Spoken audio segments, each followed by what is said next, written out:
Passage is made possible because of support from people like you, the listener. To find out how you can support Passage, visit patreon.com/Passage Podcast. There you'll find information on our reward levels and what you'll receive for supporting Passage. Some of these rewards include episode transcripts, exclusive audio updates, and even exclusive bonus episodes. That's patreon.com/Passage Podcast. We can't make Passage without you. Thank you for your support.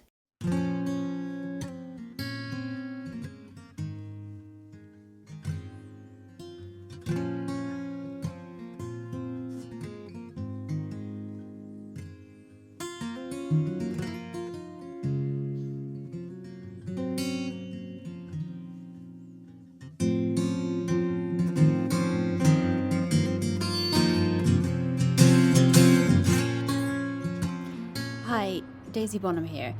You may remember me from episode 1 of Passage, where I was explaining the story of the mysterious 150-year-old lifeboat that showed up in the middle of Marrow Passage a couple of weeks ago, before I was so rudely interrupted by a woman having a crazy panic attack and accusing me of lying to her. You're probably wondering what in the hell that was all about, and I'm right there with you. After the recorder slipped out of my hand following an errant swipe by the woman during her fit, I unfortunately lost audio. But what happened was this woman slowly calming down enough to explain to me that her name was Lacey Nome, and she had no idea what was going on, which made 2 of us. Myself and some other passengers helped her inside and kept her calm until we arrived in Port Possession. After a few moments, an ambulance arrived and escorted Mrs. Nome to the local hospital. That, I suppose, should be that. But like I said last time, I will follow this story wherever it goes. And I don't know, there was something about Ms. Nome, or perhaps what she said, that I can't shake. My monkey brain knows it has absolutely nothing to do with this investigation, but my reptilian brain refuses to forget it. I want to know who this supposed good man is who lied to Lacey, and whether or not he's my doppelganger. But first things first. I had arrived in Port Possession after all, and I wasn't about to waste the opportunity. I exited the ferry and made my way towards town to get a first-hand look at the last place on Earth where the SS Cumberland was seen before it disappeared. After watching the ambulance disappear, I made my way from the ferry dock down Waterfront Street, named for a pretty obvious reason I shouldn't have to explain. It's a straight shot through the town with aging brick buildings on each side. Looking north, Marrow Passage laps the shores just behind the buildings to my right, while the town slopes sharply up a steep hill behind the buildings to my left. This downtown stretch is almost separate from the residential section of Port Possession. You can imagine that back in 1866, this was where dock workers and tourists mingled in the saloons, restaurants, and houses of ill repute. I actually don't know if there were houses of ill repute, or any repute, but I guess I have my own assumptions about what life must have been like back then. These days, there's all of the usual retail trappings of small-town America. A pharmacy that doubles as a hangout spot for the pensioners, or retirees, as you call them. A greasy spoon called the Greasy Spoon, a thrift shop, a pub, a coffee shop, a lot of coffee shops actually, a Mexican joint with dubious bona fides when it comes to authenticity, banks, a Subway sandwich shop, all of them taking up space in buildings meant for another place and time, giving them an air of lived-in credibility that I'm not sure they've earned. All the same, I want to take in these buildings, these businesses, and these people to understand Port Possession as a community better. I figured, what better place to do that than the local pub? The Thirsty Scupper, which, based on my understanding of what a scupper is, doesn't make a whole lot of sense. But what does it matter if there's beer? It was midday, so there was plenty of space at the bar. Even so, I decided to sit close to the only other patron on hand, a man doing the crossword puzzle with a half-drunk pint nearby. I don't know if I believe in the magic of the universe or whatever, but if I came here looking for understanding of Port Possession, I got exactly what I wanted. Excuse me, miss? Yes? I couldn't help but notice your recorder. I hope you don't mind. Oh, no, not at all. Given what's been going on, I put two and two together. You're a reporter, right? I suppose I am. And Australian? No, English. Oh, sorry, I'm not good with accents. That's okay. You're not the first. Well, anyway, I'm Chip Kuznick. I'm the local drip. Excuse me? That's to say, I own the local drip coffee shop across the street. Ah, gotcha. And I'm also Port Possession's town historian, so... So you're a good person to know. Well, I'm no good at telling the difference between Australian and English accents, but if you want to know anything about the history of our fair town, I'm your man.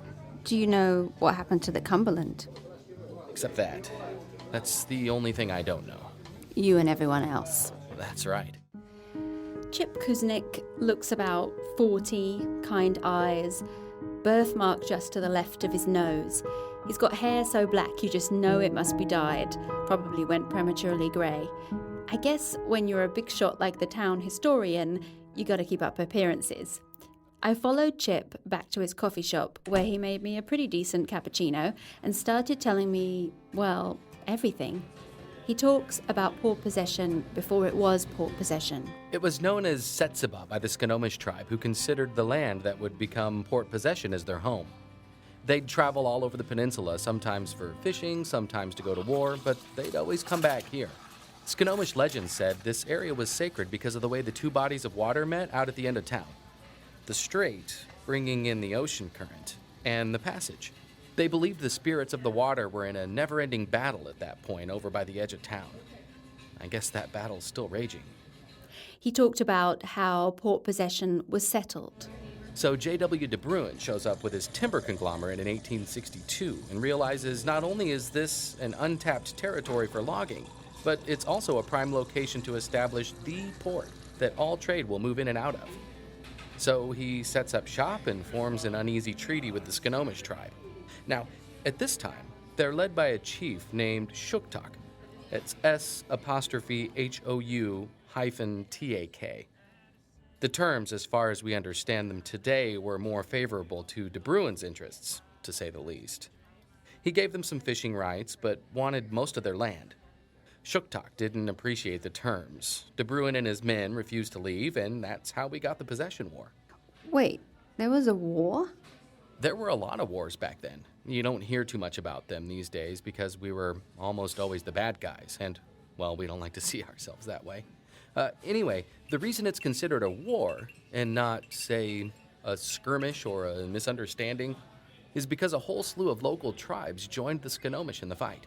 Raiders from the Haida, warriors from the Puyallup, and fighters from the Klickitat all fought on one side.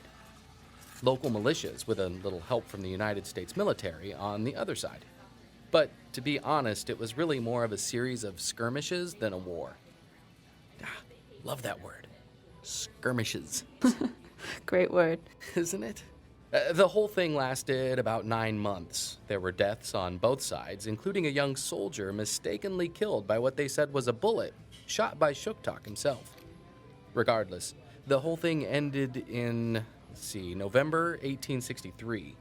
Shuktak was captured, which ended the conflict, but then he was put on trial for the murder of that soldier. Wait, it was a war and the American soldiers were trying to kill them. Yeah, well, to the victors go the... Well, that's not the right anecdote, but you know what I mean. He was found guilty, of course, despite the fact that no one could actually verify he was the one who shot the man. And he was hanged in February 1864. He told me about the early days of Port Possession. They called it the Town of Dreams because they truly believed it was going to be the epicenter of trade and cosmopolitan life in the Pacific Northwest. It went as Port of Possession for a few years, thanks to the war, but it officially became ratified as the Town of Port Possession in early 1864. J.W. de Bruin was the original mayor, of course, and his town council was made up of members of the wealthiest families who settled here. There was, Isaac Blaine, James McLeod and brother Frank McLeod, Arthur Berry, and J.W.'s son, Lee de Bruin. The Blaines, the McLeods, Berrys, and de Bruins. In all the years since, there hasn't been a time where all four of those families weren't represented in the Port Possession government in some way. Not even now, but I digress. In 1865, the elder de Bruin unveiled his grand plan to secure the town's status. He wanted to connect it to the main railroad lines to make it even easier for freighters and tourists to make this their port of call when visiting the Washington Territory. His big problem? The best plots of land to run a railroad track through were all right smack dab in the middle of the Sconomish land the tribe had been given following the Possession War. Awkward. To say the least. I mean, it was as much a pipe dream then as it sounds now. It made sense to run rail through Tacoma, Everett, Bellingham, Seattle eventually, but it didn't make sense to build an entire line just to reach Port Possession all the way out on the peninsula, especially with no other reason to go out there. But that didn't stop de Bruin. He was a man with a plan and plenty of connections. Captains of industry were aware of Port Possession. He curried favor with William Pickering, governor of the territory. He felt as though if he could convince the tribe to let them build the rails, it was a done deal. Something tells me this doesn't end well for at least one party. Well, at this point, the Sconomish were officially led by a man named Loxamoa, who was the son of Shuktok. But it was also understood that his sister, Shalitza, wielded power as well. Was that common? To have a split head of state within a tribe? Not very. No, I meant to have a woman in such a place of authority. Again, not very. For tribes or settlers. So de Bruin was said to be pretty buddy-buddy with Loxamoa, who saw a future between the tribe and the townsfolk. Shalitza, meanwhile, was said to be much more like her father. She didn't understand why the tribe needed to keep making concessions to the white people. I'm with her.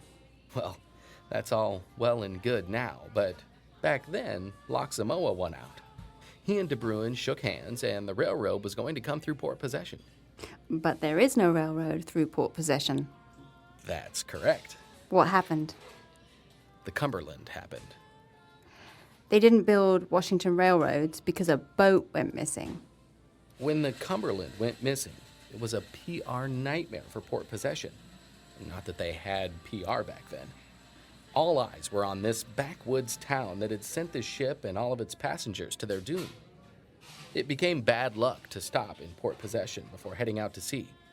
Captains would reroute their ships to stop in Seattle, Everett, or Bellingham instead. The governor and all the officials de Bruin had in his pocket suddenly started treating him like a leper. He died 2 years later, and his big city dreams died with him. But the family is still pretty popular here, from what you said. Important? Sure. Popular? I guess that depends on who you ask. Who would say they're popular? Roger de Bruin, the current mayor. His daughter, city councilperson Marcia Garrison. His brother, city councilperson Tom de Bruin. And who would say they're not? Most everyone else. But if they're so disliked, why did people elect them? Hey, I am just the historian. And the coffee shop owner. Well, historian me knows to stay out of it, but coffee shop owner me thinks the de Bruins and all the current members of the four families that sit on the city council are up to no good. How so? Oh, you're going to get me in trouble. All I'll say is this. This is a good town, full of good people. It should stay that way. Chip and I chatted a little while longer, and then I had to get on my way. The ferries don't run very late between Port Possession and Anthees Island, and they're known to get cancelled due to low tide, so I didn't want to risk staying too long. He gave me his card as well as a few books on the history of the town and region, and we set up some time for an actual tour of the town in a couple days when I return. As I was walking back to the ferry dock, I noticed a family of deer walking along the edge of the slope that separates the residential section of Port Possession to the downtown strip. There were 4 of them, all walking in a row, calmly, stopping every so often to snack on an errant shrub or plant. I've since come to learn that the deer and people of Port Possession have a bit of an understanding. It's not uncommon to see them mulling about on your lawn or ambling down the street you live on. The human residents have, for the most part, agreed to let them be, so long as they're not munching on someone's garden. I think I started to understand what Chip was saying. This was the town Port Possession was meant to be, a picturesque seaside village with a one-road downtown and locals living in harmony with nature. Anything bigger or grander would throw the whole balance out of whack. Normally that might be it for this episode, but after I took the ferry back to Anthe's Island and checked into my motel, really, I got a call from Lacey Nome, the panic attack woman from the morning. In a moment of confusion, I had given the ambulance medic my card with my phone number on it. She had gotten my number from him. She just wanted to thank me for helping and said if there was some way she could repay me, she would love the opportunity. I don't know why, to be honest, but I asked her if I could come by and chat with her.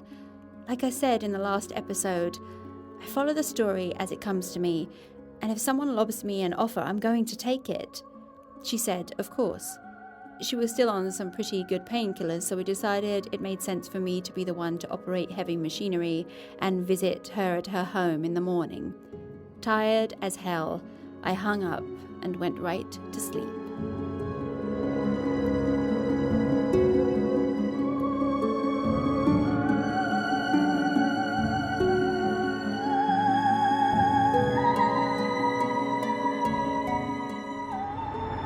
I had a brief moment of confusion this morning when I stepped outside. It was the kind of grey, overcast morning that you imagine in your head when you think of the Pacific Northwest, but also think they only existed in movies and TV shows. But this place lived up to its reputation, and then some. Impenetrably gunmetal grey skies that threatened to turn darker, but never seemed to. A misty fog followed me north as I left Anthe's Island across a stunning bridge overlooking Marrow Passage. I left the fog behind once I got to the mainland and weaved my way up towards Lacey Nome's residence just south of Bellingham, the last western Washington city of note before you hit the Canadian border. The skies remained the same, but the geography eventually opened up. I found myself on a long stretch of road skimming the edge of Samish Bay, a section of Puget Sound on my left. A rising wall made up of the Chuckanut Mountains lay straight ahead. Not nearly as foreboding or impressive as the Cascades, but I did have an uneasy sense of feeling boxed in on all sides. I had a brief moment of panic where I considered turning back. Instead of following the story where it leads, in that moment it felt like I actually had no say in the matter. The story was in control of me, if that makes any sense. I don't know if I even understand it. I'm sure my editor won't. The feeling passed, and I soon found the cross street that would lead me to Lacey's home. After a minute or two of driving down a patch of street that could use a serious repaving, I found the manufactured home that looked like it had seen better days. The grass was untidy and probably hadn't been mowed in months. 2 cars sat in the driveway, but I'm pretty sure only one of them actually worked. I see her through the front window, and in a brief moment we make eye contact. She briskly shuffles away to give the home one last tidy, but it seemed to me like she had been standing there a while, waiting for me. Hi, Daisy. Come on in. Thank you. How are you feeling? Oh, I'm just peachy. I'm so embarrassed about all that nonsense. Oh, no, please, don't even worry about it. Thank you for being there for me. Not at all. Not at all. Lacey strikes me as the kind of person who is... sheltered isn't the right word. She's been tucked away. You get the sense she's always lived in the house back in these woods on her own. It's forebodingly lonely, and yet she always has a smile on her face, always quick to offer you something. Whatever resentments and pain she has, she keeps stowed and out of sight. Perhaps, I thought, she keeps that for him, the man she called out for. She's gaunt and doesn't appear to take good care of herself. Still, she's the kind of woman some might refer to as handsome. Her deep blue eyes are penetrating in a way that makes it feel like she's looking right into you. Before we sat, Lacey made tea, making sure to show me the name on the box, British Blend. I didn't have the heart to tell her there's no such thing. She poured me a cup of British Blend, and we sat in her living room, an ornament-choked box with pastel accents and little cherub statues everywhere I looked. She took a seat on her slightly musty couch, and I sat in an antique chair that, in better condition, was probably worth more than Lacey realized. After some chit-chat, we started to discuss what exactly happened on the ferry. So, what brought you down all the way from Bellingham to ride the Sconomish ferry that day? Honestly, I have no idea. Seriously? And a heart, honest to God.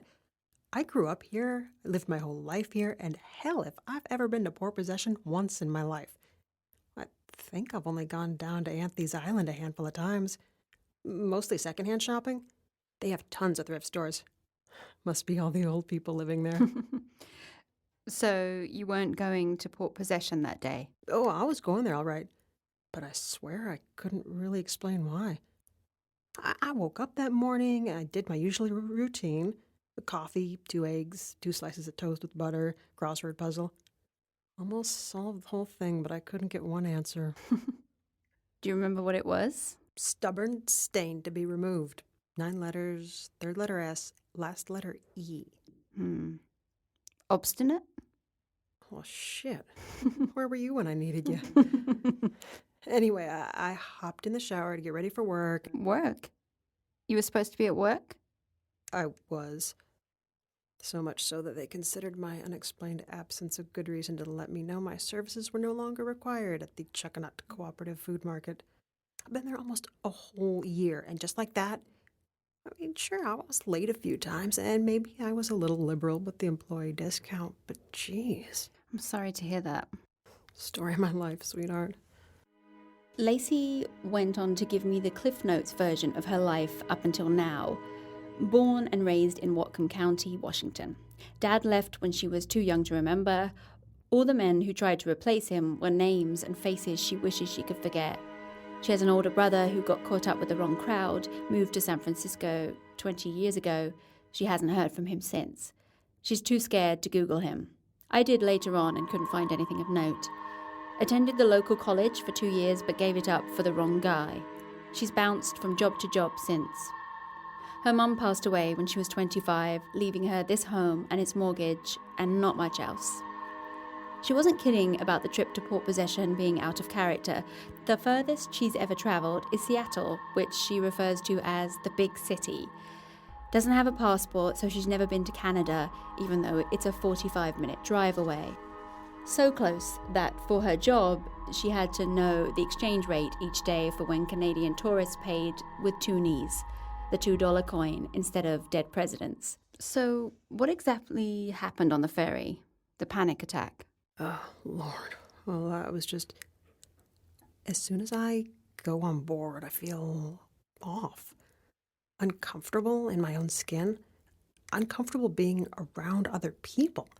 This one family came along with 5 kids, and all that chatter and noise just about tore my skull open. No offense. No, none. So I just headed out to the deck part, where you saw me. I spent most of the ride out there. At first I was just trying to sort myself out and take a breath, But then I started getting this really strange, sense about something. Something Bad. Something bad. I've been known to dabble in tarot cards and that kind of stuff, but I'm not one of those airy-fairy types. I got 2 feet planted firmly on terra firma and all that. But that feeling on the ferry, it was like I'd crossed over into another place or something. It felt different. The temperature changed like that. It got colder, if that's possible. My body tensed up like some kind of natural reaction to a danger I couldn't see yet. Maybe that's what a panic attack feels like? I don't know. But this felt like something else, something otherworldly. Okay. I think I might have had a vision. Of a man? What? You thought I was a man when I came over to you, so I thought maybe... What now? You said, I thought you were a good man. That's what you said to me when you stopped screaming. I did? Yeah. I certainly wouldn't forget that. No, I imagine not. Honestly, I don't remember anything that... I remember seeing you, vaguely. You and the other passengers helping me. I can picture it all. It's like like I picture it on a movie screen. In the distance, that's what it feels like. Okay. It's like I can see that happening, but I have no control over it. I said what I said, but I don't remember saying it. I don't remember thinking it. So what was your vision? You said you had a vision. Well, it was like I was surrounded by water. Not submerged in it, but I could feel it all around me. It was cold. And there were other people there as well. I feel their anger and their pain. It's suffocating because it just feels like it was all directed at me. It was so loud, but I couldn't tell what was making the noise, like voices maybe. Then, and this was the only distinct part, I felt like someone was pointing a gun at me. I just felt it. I felt the danger. And that's when my right hand suddenly got ice cold. I looked down at it, and I was holding the gun. And that was it, I think. And then you and the others came over. I apparently said what I said, and when that movie screen thing, that faded, and then I felt like I was there with you again, actually speaking, actually in control of myself. we talked a little while longer, but the truth was, I didn't know what to make of Lacey. It all sounded a little much. A lonely woman takes a ride on a ferry, perhaps purposefully, along the same water where the skeleton boat she's been reading about in the paper was found, or perhaps subconsciously because of it. She has a panic attack, the news story blends with her reality, here we are. Her vision, perhaps nothing more than a desire to insert herself into the story. It's an urge that anyone who's ever been on Twitter or Facebook during a tragedy knows well. And because I'm a reporter, I validated all of it. I was starting to feel like a bit of a rube myself and drank my British blend a little faster in order to speed up the visit. There was a lull in the conversation. She sighed and said, "Anyway, I don't want to take up any more of your time," and I knew that was my cue. Perhaps had I just shook her hand and been on my way, that would have been that, and I wouldn't have wasted the last 5 minutes of my life listening to this story. But then, as I was leaving, something happened. Okay, well, if you think of anything else, you have my number and email. Yes, and again, I'm sorry for rambling and probably wasting your day. I'm sure you've got a million things to do. Oh, nonsense. It was a pleasure, and I hope you feel better. Thank you. I'm very excited to listen to the podcast. It's like my 15 minutes or something. Well, that's what they say. Something like that, yeah. Hopefully there's enough people interested enough to listen. They will listen.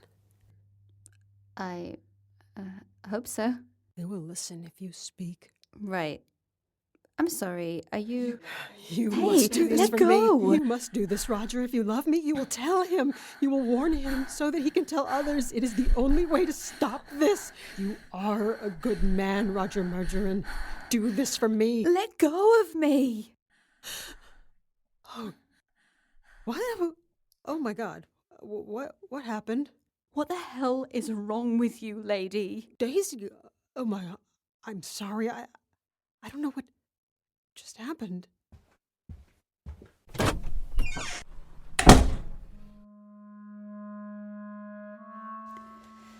After that, I left and didn't look back. I think Lacey came out after me, profusely apologizing, but I was too angry to care. To be honest, I think I was really too terrified to stop. I got in my car and sped off back to Anthe's Island.